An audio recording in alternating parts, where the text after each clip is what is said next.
So hello everyone, welcome back to my channel. So guys, आज हम discuss करने वाले हैं कि हमने बॉडी पैराग्राफ को कैसे लिखना है। कल हमने डिस्कस किया था कि आपने एक परफेक्ट बैंड 7 वाला और हायर बैंड स्कोर वाला इंट्रोडक्शन कैसे लिखा जाता है, ठीक है। हमने कल वो डिस्कस किया था। सो मैं राइटिंग की सीरीज को कंटिन्यू कर रही हूँ आगे भी। मैं आपको सारा जो भी राइटिंग टास्क 2 के बेसिक्स होते हैं, जो भी एडवांस्ड लेवल तक आइल्स राइटिंग टास्क 2 लिखा जाता है, मैं आपको सारा कुछ कवर कराने वाली हूँ अपनी इस राइटिंग टास्क 2 सीरीज में। So stay tuned with the video. So without wasting any further time, let just move on. So पहले हम बात करते हैं कि हमारा बॉडी पैराग्राफ का स्ट्रक्चर होना कैसे चाहिए, ठीक है। कैसे हमें स्ट्रक्चर रखना है अपने बॉडी पैराग्राफ के लिए। सो यहाँ पे मैंने मेथड यूज किया, पील मेथड, जो कि हमें आईडीपी ने हमें बता रखा है कि हमने पील मेथड को ही यूज करना है। That means main point, explanation, example and closing और linking sentence, right? Now let me tell you ये सब होते क्या है। In the main point हमारा बेसिकली क्या आता है कि हमने अपना जो मेन आइडिया है ऑफ द पैराग्राफ, हमने वो इंट्रोड्यूस करना है एक स्टेटमेंट में, राइट। एक सेंटेंस, हमारा जो फर्स्ट सेंटेंस होता है वो उसी का ही जाता है। उसके बाद आफ्टर दैट पॉइंट आता है P stands for main point. First second E आएगा हमारा एक्सप्लेनेशन का, जिसमें हमने अपने आइडिया को डिटेल में एक्सप्लेन करना है। आफ्टर दैट ई, जो थर्ड वाला हमारा ई आता है, उसको बोला जाता है एग्जाम्पल, जिसमें हमें एक रेलिवेंट और जनरल एग्जाम्पल देना होता है। And again, if you want to score a high band score in writing task 2, आप कभी भी रिसर्च वाला एग्जाम्पल, सर्वे कंडक्टेड वाला एग्जाम्पल नहीं डालोगे। हमने एक जनरल सा एग्जाम्पल डालना होता है। अगेन, जो फेक ना लगे, हमें फेक कुछ भी नहीं डालना इसमें। मैं ये भी नहीं बोल रही कि आपने अपना कोई पर्सनल एग्जाम्पल देना है। नो, पर्सनल एग्जाम्पल को हमने अवॉइड करना है। प्लस हमने जनरल सा एक एग्जाम्पल दे देना है, कोई भी जो सभी के लिए एप्लीकेबल, जो सभी के लिए सुटेबल हो। हमें जो लास्ट में अपना डालना है सेंटेंस, वो होनी चाहिए हमारी क्लोजिंग स्टेटमेंट, जिसमें हम बेसिकली हमारे जो पूरा फुल बॉडी पैराग्राफ है उसको हम कंक्लूड करेंगे, राइट। इसमें हमने क्या करना है, we have to summarise the body paragraph, या फिर हम उसको लिंक भी कर सकते हैं, link it to the next idea. जो हमने नेक्स्ट आइडिया देना है ना हमारे नेक्स्ट बॉडी पैराग्राफ में, हम उसको लिंक कर सकते हैं। अगेन, ये चीज की जाती है आपके कोहेजन एंड कोहेरेंस को मेंटेन करने के लिए, ताकि आपका जो एक फ्लो है, प्रॉपर फ्लो, वो कंटिन्यू रहे, राइट। सो यहाँ पे मेरे पास कुछ एक क्वेश्चन है, हम इसको डिस्कस करने वाले हैं।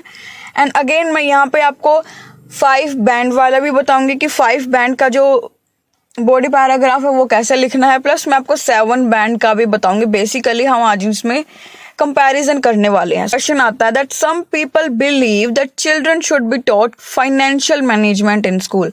फाइनेंशियल मैनेजमेंट क्या होता है? मनी सेविंग टेक्निक्स, की हमें अपनी जो एसेट्स है कैसे हमने मैनेज करके रखना है, हमें उनको कैसे बैलेंस में लेके आना है, right. To what extent do you agree और डिसअग्री? नाउ यहाँ पे है अग्री और डिसअग्री वाला, बट टू व्हाट एक्सटेंट। अभी आप यहाँ पे फुली अग्री जा सकते हो, फुली डिसअग्री आप कर सकते हो, या फिर आप पार्शियली अग्री भी कर सकते हो। आपका जो स्टांस है वो पार्शियली भी हो सकता है, डजंट मैटर, ओके। वो आपके ऊपर, आपने क्या करना है, ओके। सो यहाँ पे मैंने ड्राफ्ट किया अग्री के लिए। तो इधर देखिए, हम दे देंगे पहले अपना main idea, topic sentence, main idea हम दे देंगे, मेन पॉइंट। तो 5 to 6 वाले बैंड वाले जो कैंडिडेट्स हैं वो कैसे लिखते हैं हम डिस्कस करने वाले हैं। अगेन, इनमें कोई भी एरर नहीं है, ग्रामेटिकल एरर नहीं है।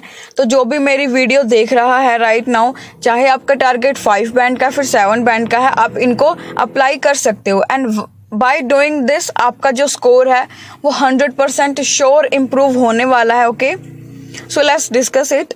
Earning about money in school is important. के बारे में सीखना स्कूल्स में बहुत ही ज्यादा इम्पोर्टेंट है। उसके बाद because it helps children manage there finances in the future, ताकि वो फ्यूचर में अपने फाइनेंसेस को मेंटेन कर पाएं, अपने फाइनेंसेस को मैनेज कर पाएं, कि उन्होंने एक्सपेंड कैसे करना, मतलब स्पेंडिंग कैसी होनी चाहिए, उनकी इनकम का जो पार्ट है वो कहाँ पर कितना जाना चाहिए, राइट। इन चीज़ों का ध्यान रखना ज़रूरी है, राइट। इसलिए ही वो इम्पोर्टेंट है, ताकि वो उनको फ्यूचर में भी काम आए। तो ये तो हो गया हमारा बैंड 6 वाला। Now we are going to discuss band 7 के लिए हमने कैसे राइट करना है। Writing financial management school is essential. Now see, यहाँ पे मैंने लिखा learning about money in school is important. मैंने इसको थोड़ा सा लेक्सिकल रिसोर्स को अच्छा करके मैंने इसको कैसे लिख दिया, लैंग्वेज को अच्छी करके, राइट। टीचिंग फाइनेंशियल, मनी था, मैंने इधर लिख दिया फाइनेंशियल। मैनेजमेंट इन स्कूल्स, आप यहाँ पे ना इन हायर एजुकेशन या फिर कुछ भी ऐसा डाल सकते हो, ठीक है, एजुकेशनल इंस्टीट्यूट के रिगार्ड आप कुछ भी डाल सकते हो। यहाँ पे था बिकॉज, सॉरी, इम्पोर्टेंट था, मैंने यहाँ पे लिख दिया एसेंशियल, राइट। उसके बाद यहाँ पे आप देख पा रहे हो कि यहाँ पे रिटन है because, but obviously in my 7 band sentence मैं क्या लिखूंगी, बिकॉज की जगह as it prepares children for real life financial responsibilities, जो कि चिल्ड्रन को मेक श्योर करता है कि वो रियल लाइफ जो फाइनेंशियल रिस्पॉन्सिबिलिटीज हैं उनको सीखे, उनके बारे में और ज़्यादा लर्न करेगी, उनको कैसे करना चाहिए वो चीज़ को, राइट। ओके, ये हो गया हमारा मेन बॉडी पैराग्राफ का main idea, right. As you can see over here कि आपने मेन आइडिया ऐसे ही लिखना है। उसके बाद हम चलते हैं एक्सप्लेनेशन पे, राइट, कि आपने एक्सप्लेन कैसे करना है अपने आइडिया को। सो बैंड 5 वाले कैसे करेंगे, many young people do not know how to save और स्पेंड मनी वाइजली, कि बहुत सारे लोगों को आज भी ये नहीं पता कि उन्हें अपनी जो मनी है उसको सेव कैसे करना है और स्पेंड कैसे करना है वाइजली, मतलब कि सोच समझ कर वाइज डिसीजन लेके उन्हें अपनी जो फाइनेंसेस है उनको मैनेज कैसे करना है, अपनी मनी को कहाँ पे स्पेंड करना है, फिर कैसे सेव करना है, उनको नहीं पता। विच causes problem when they become adults, जो कि प्रॉब्लम कोज करती है, प्रॉब्लम कर देती है उनके लिए जब वो बड़े होते हैं, जब वो एडल्ट लाइफ में आते हैं। ओके, सो बैंड 5 के लिए ये बैंड 5 और इवन बैंड 6 तक भी आप ये लिख सकते हो। अगर आपको प्रॉब्लम आ रही है देन आप मेरे को कॉन्टेक्ट कर सकते हो as the number given on the screen. I will be there to help you any time. Band 7 का हमने कैसे राइट करना है, so over here that many young adults struggle, वहां पे था पीपल, मैंने यहाँ पे लिख दिया many young adults struggle with budgeting and dept management. Now budgeting and dept management मैंने यहाँ पे सिनोनिम्स यूज कर दिए, saving the money and spending the money, right, because they were never taught how to handle money effectively, because उनको कभी बताया ही नहीं गया कि उन्होंने मनी को इफेक्टिवली मैनेज कैसे करना है, हैंडल कैसे करना है। They were never taught how to handle money effectively. Okay, so now let's just move on to the example कि हमने एग्जाम्पल कैसे देने हैं। And again I am telling you this thing, आपने जनरल एग्जाम्पल ही इंक्लूड करने हैं, कोई भी स्पेसिफिक एग्जाम्पल मत इंक्लूड करना। आप अपना खुद का कोई एग्जाम्पल नहीं डाल सकते अपनी लाइफ का, आपने जनरल लाइफ से रिलेटेड ही एग्जाम्पल डालना है। Okay, so for band 5, for example, if a child learns to save part of their pocket money instead of spending it all on snacks or toys, for example कि अगर कोई बच्चा अपनी pocket money को spend करने की बजाय उसका थोड़ा सा पार्ट अपने पास रख लेता है, उसको सेव कर लेता है, they will understand how to manage money better when they grow up.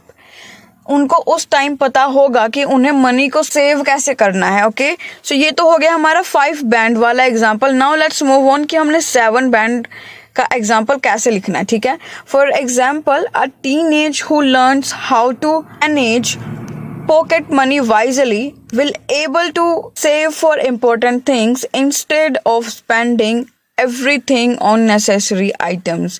Lexical resource है ना, उसको मैंने अच्छा कर दिया यहाँ पे, ठीक है। आपने भी बैंड 7 के लिए अपनी लेक्सिकल रिसोर्स को इम्प्रूव करना है, प्लस हर एक वर्ड का सिनोनियम आपने नहीं लिखना। एक एक वर्ड का सिनोनियम अगर लिखने जाओगे तो 100% श्योर आपकी मिस्टेक होगी। इंस्टेड आप कोलोकेशंस यूज करो। कोलोकेशंस क्या होती हैं, जब 2 वर्ड्स एक साथ हम लिखते हैं जो कि एक साथ जाएं, राइट, उनको कोलोकेशंस बोला जाता है। आप जितनी ज्यादा कोलोकेशंस लिखोगे आपका स्कोर उतना अच्छा आएगा। Okay, do let me know in my comment section कि अगर आपको वीडियो चाहिए सेंटेंस स्ट्रक्चर्स पर और कोलोकेशंस पर कि आपने कोलोकेशंस कैसे यूज करने, सेंटेंस स्ट्रक्चर्स कैसे होने चाहिए फॉर बैंड 7 और even band 6, right. I will be uploading a video on that as well. This habit will help them make better financial decisions as adults. Now मैंने यहाँ पे idea same ही include किया। मैंने वहाँ पे क्या बोला था कि अगर कोई बच्चा अपनी पॉकेट मनी का कुछ पार्ट सेव कर लेता है फ्यूचर के लिए, तो उसको आगे पता होगा कि मनी को सेव कैसे करना है। एंड वही सेम थिंग मैंने यहाँ पर भी इंक्लूड की है, राइट।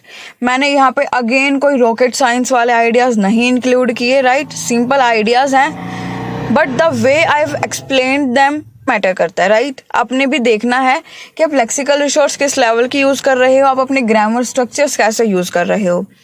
हाँ जी, उसके बाद हमारे आते क्लोजिंग सेंटेंस, जिसको हम समरी भी बोल देते हैं और ट्रांजिशन भी बोल देते हैं, ठीक है। समरी क्या होती है, अपने फुल बॉडी पैराग्राफ को एक सेंटेंस में कंक्लूड करना, उसका रिजल्ट निकाल देना, ठीक है। उसके बाद ट्रांजिशन क्या होता है, नेक्स्ट जो हमारा आइडिया है उससे लिंक कर देना, उसको ट्रांजिशन बोला जाता है। So let's see, so if schools teach children about money, कि अगर स्कूल बच्चों को सिखाएंगे मनी के बारे में, they will make better financial choices in life, तो वो अपनी लाइफ में अच्छी चॉइसेस ले पाएंगे, अच्छी चॉइसेस कर पाएंगे कि उन्हें अपनी मनी के साथ एग्जैक्टली करना क्या, कैसे सेव करनी है, कैसे स्पेंड करने, right. Now let's see this same sentence for band 7। So therefore आपने कनेक्टर यूज करना, यहाँ पे मैंने यूज किया, सो आप देयरफॉर यूज कर लो। Incorporating financial literacy, right. अभी यहाँ पे इनकॉर्पोरेटिंग क्या होता है, इंक्लूड करना। फाइनेंशियल लिटरेसी मतलब the education regarding finances, right. जो भी मनी से रिलेटेड एजुकेशन होती है उसको फाइनेंशियल लिटरेसी बोला जाता है, राइट। इनटू स्कूल करिकुलम, अभी वहाँ पे क्या था, स्कूल था, मैंने यहाँ पे लिख दिया स्कूल करिकुलम। करिकुलम क्या होता है, आपका कोई भी किसी सब्जेक्ट का सिलेबस हो सकता है, आपके सब्जेक्ट्स हो सकते हैं, राइट। इन सब चीज़ों को करिकुलम में ऐड किया जाता है, इंक्लूड किया जाता है। Can equip students with crucial life skills ensuring they make informed financial decisions in the future. Now as you can see over here, मैंने यहाँ पे vocabulary कितनी अच्छी यूज की है, right.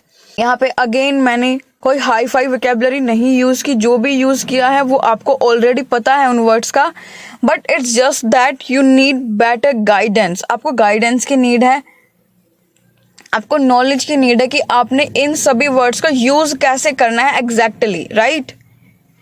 So if anyone is interested से online classes लेने में, then you guys can contact me over my WhatsApp number for a free demo session. पहले आपको एक डेमो सेशन प्रोवाइड किया जाएगा, उसके बाद आप डिसाइड कर सकते हो for the classes. Okay, so this is all for the day.